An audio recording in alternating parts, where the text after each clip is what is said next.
Hello friends, আমি আপনাদের সাথে গীতা। আমার চ্যানেলের আরও একটি নতুন পর্ব দেখার জন্য আপনাদের সবাইকে ওয়েলকাম জানাচ্ছি। আমার আজকের রেসিপি ঘি অন্ন। জন্মাষ্টমীর আর মাত্র কয়েকটা দিন বাকি, আর এই জন্মাষ্টমীতে আমরা অনেকেই ঘি অন্ন বানিয়ে গোপালকে ভোগ হিসেবে নিবেদন করি, কিন্তু অনেকেই বানাতে জানেন না।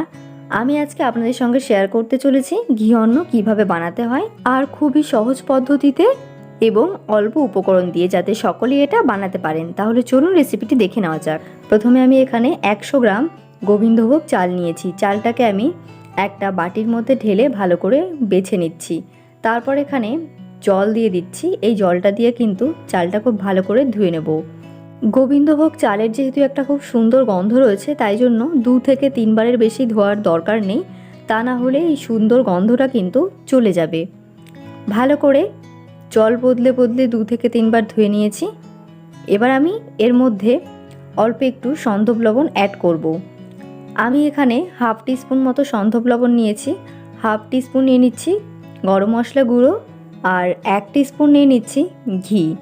এখানে ঠাকুরের ভোগের জন্য বানালে সন্ধব লবণ ব্যবহার করতে হবে। সন্ধব লবণ মানে রক সল্ট।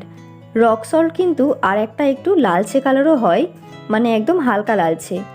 আর আপনারা যদি এটা নর্মাল বাড়িতে খাওয়ার জন্য বানিয়ে থাকেন, তাহলে নর্মাল লবণ ব্যবহার করলেও হবে।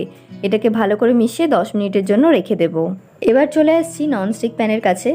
যেহেতু এটা ঘি অন্ন, তাই জন্য কিন্তু পুরো রান্নাটাই আমি ঘি দিয়ে করব। এখানে দিয়ে দিচ্ছি বড় 1 চামচ ঘি, আর তার মধ্যে কাজু বাদাম একটু আধ ভাঙা করে নিয়ে নিয়েছি।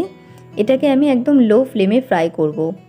এটা কিন্তু একেবারে বেশি ফ্রাই করলে হবে না, মানে বেশি পুড়ে গেলে কিন্তু ভালো লাগবে না খেতে। তারপর অল্প কটা কিশমিশ দিয়ে দিচ্ছি।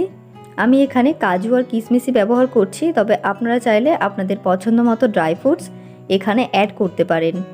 আর তারপরে এই একই ঘিয়ের মধ্যে কয়েক দানা শামরিচ, লবঙ্গ, দারচিনি, ছোট এলাচ আর দিয়ে দিচ্ছি অল্প একটু জয়িত্রী। এগুলো আমি অল্প অল্প থেতো করে নিয়েছি। 10-15 সেকেন্ড মিডিয়াম ফ্লেমে এটাকে ফ্রাই করব। যখন সুন্দর একটা গন্ধ বেরোবে, তারপরই এখানে সেই গোবিন্দভোগ চালটা অ্যাড করে দেব। গোবিন্দভোগ চালটা 2 মিনিট একটু ফ্রাই করার পরই এখানে আপনারা নারকোল অ্যাড করতে পারেন, যারা নারকোল খান। তবে আমার নারকোলটা অতটা ভালো লাগে না এই ঘি অন্নর সঙ্গে, তাই জন্য আমি নারকোল অ্যাভয়েড করছি। টোটাল 5 মিনিট মতো এই চালটা নাড়াচাড়া করে একটু ফ্রাই করতে হবে মিডিয়াম ফ্লেমে। তারপর এখানে আমি 1 কাপ জল দিয়ে দিয়েছি। 100 গ্রাম গোবিন্দভোগ চালের জন্য এখানে 1 কাপ জলই যথেষ্ট।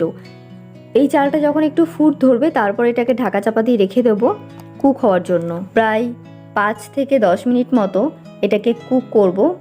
একটু খেয়াল করে দেখুন, এই ঘি অন্ন কিন্তু একদম রেডি। এবার আমি এখানে 1 টিস্পুন মতো চিনি অ্যাড করছি, আর আগে থেকে ভেজে রাখা ড্রাই ফ্রুটসটা অ্যাড করে দিচ্ছি। এখানে মিষ্টি আপনারা আপনাদের স্বাদ মতো ব্যবহার করবেন। দেখুন গোপালের ভোগের জন্য ঘি অন্ন কত সুন্দর ঝরঝরে হয়েছে। আপনারাও সেম পদ্ধতি ফলো করলে আপনাদেরও পারফেক্ট ঘি অন্ন হয়ে যাবে। আমার আজকের এই সহজ পদ্ধতির ঘি অন্ন আপনাদের কাছে কেমন লেগেছে আমাকে কমেন্টে জানাতে একেবারেই ভুলবেন না।